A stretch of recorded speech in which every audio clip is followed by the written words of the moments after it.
अहाँ सब गोटे के हम लक्ष्मी चौधरी प्रणाम करे छी। आई हम एकटा उपनयन के गीत लऽ के एलहुं हैं। गीत नीक लागत तै चैनल के सब्सक्राइब करब और बेल बटन के जरूर प्रेस कऽ लेब ताकि जतेक तरह गीत अपलोड हेते ओइ सबटा गीत के नोटिफिकेशन अहाँ सब गोटे लंग पहुँच सके। धन्यवाद। आकाशाही धोतिया सुखाते आवे बड़ुआ कल जोड़ी करे। आकाशाही धोतिया सुखाते आवे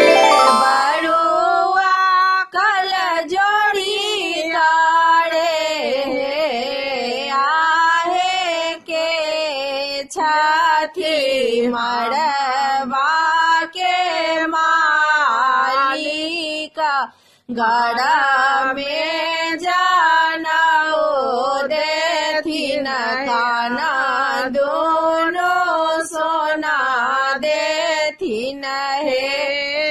काशी सा कहथिन विश्वनाथ बाबा हम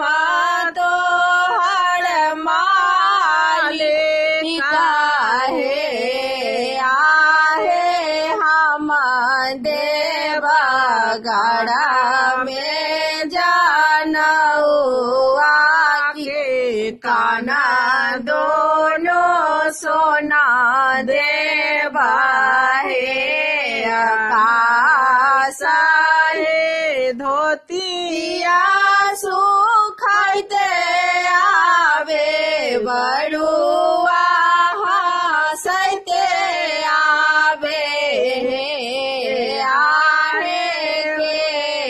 छठी मड़वा के मालिक गड़ा में जानऊ देथिन नाड़ा मुजा डोरी देथिन हे। हंसी हंसी कहथिन बाबा की हम तो हर मालिक है।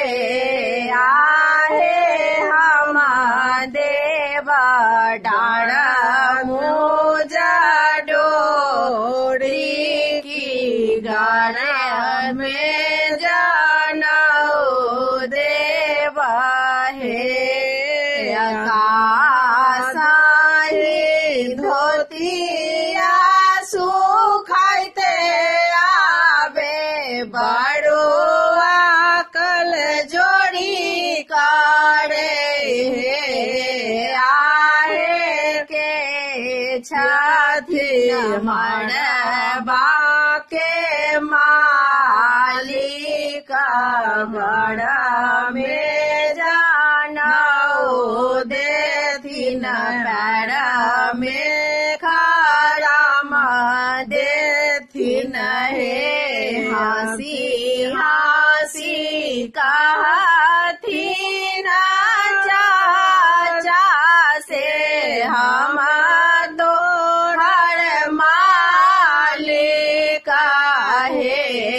आहे हम देवा सिरा केरा पागा की पैर में खराम देथिन हे। आहे हम देवा मिरग छाला की 5 खंड वस्त्र देवा हे।